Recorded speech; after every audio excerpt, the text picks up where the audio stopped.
Welcome to Spyder Auto's taillight installation guide for the March 6 Volkswagen Golf, GTI, and TDI.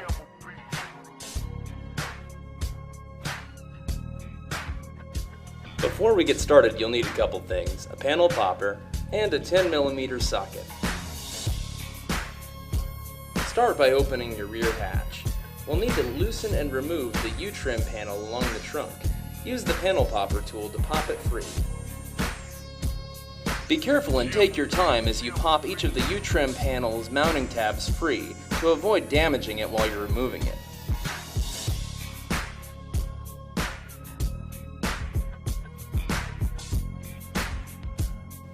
Pop out that last tab and then go ahead and set the U-trim panel aside.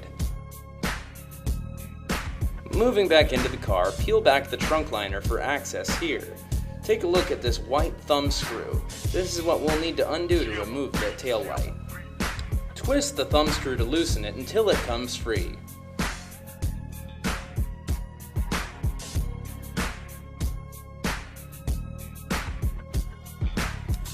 And here we have the thumb screw that we removed. Now go ahead and unseat the tail light.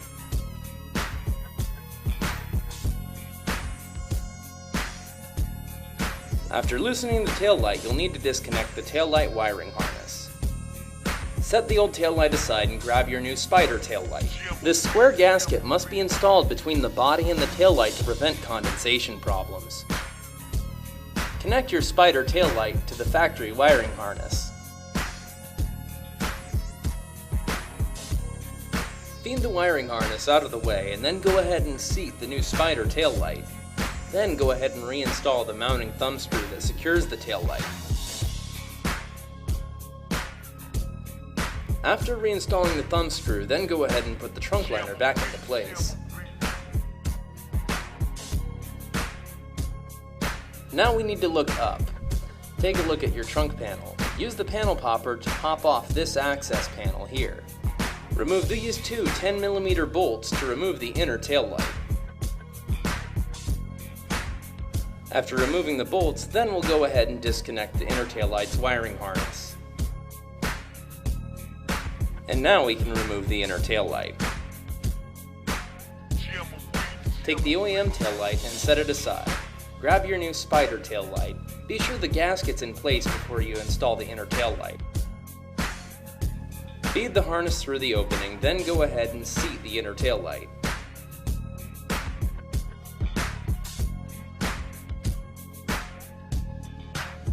Now let's reinstall the two 10mm taillight mounting bolts.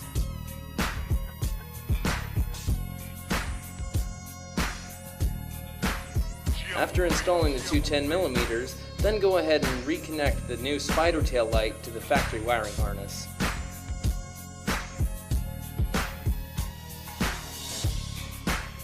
After connecting the harness, now we need to reinstall the cover panel by just popping it into place. Last but not least, now we need to reinstall the trunk U-trim panel. Much like the other access panels, this one just pops back into place as well.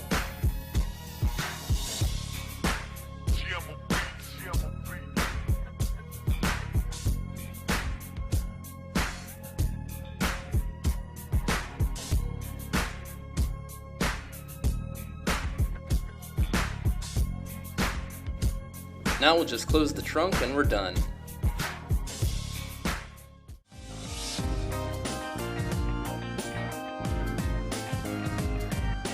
Note, our test car had its VAGCOM system reprogrammed for different taillights. However, if your car has stock VAGCOM settings, your taillights will illuminate normally.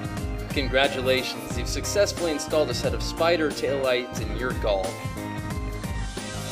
Videography, voiceover, and editing by Nitro Nick. For more information, visit SpyderAuto.com or find us on Facebook. Thanks for watching.